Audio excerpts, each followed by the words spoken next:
इस समय की सबसे बड़ी खबर यह कि मुख्तार अंसारी की मौत हो चुकी है। बांदा जेल में इलाज के लिए उसे ले जाया गया था, जहां पर इलाज के दौरान उसकी मौत की खबर की पुष्टि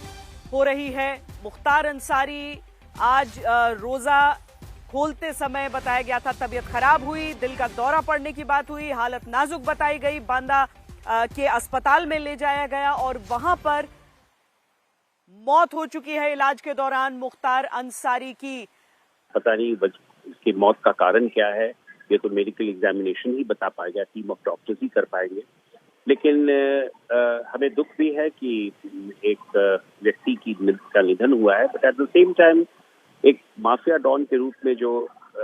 मुख्तार अंसारी का नाम हमेशा से पिछले कई वर्षों से हो रहा है और मैंने स्वयं एज ए पुलिस ऑफिसर देखा है, सुना है और उसका सामना किया है, तो एक निसंदेह एक बहुत ही दुखद रूप से उसकी मौत हो रही है या जो भी कंफर्मेशन आएगा। तो मैं अपनी संवेदना भी प्रकट करता हूं, but at the same time इस बात के लिए भी कहता हूं कि उसने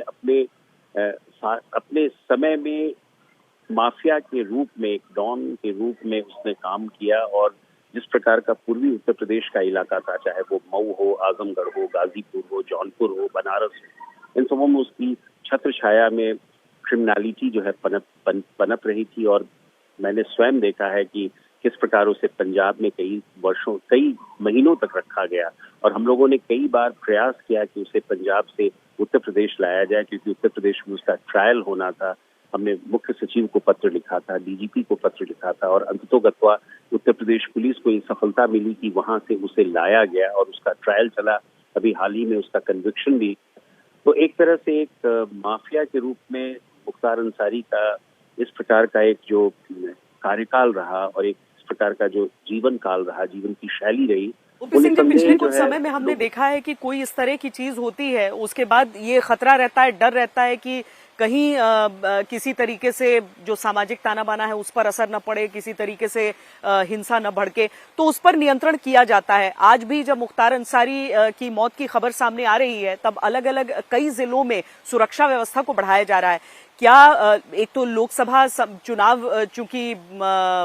उनकी बस शुरुआत होनी है, दूसरा रमजान का महीना चल रहा है, क्या आपको लगता है कि इस समय अतिरिक्त ध्यान देना होगा? क्या किसी तरह की गड़बड़ी हम सोच सकते हैं?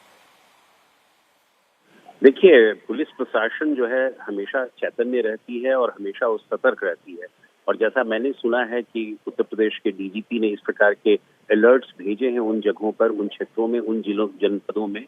तो इस बात की संभावना हमेशा रहती है कि कुछ न कुछ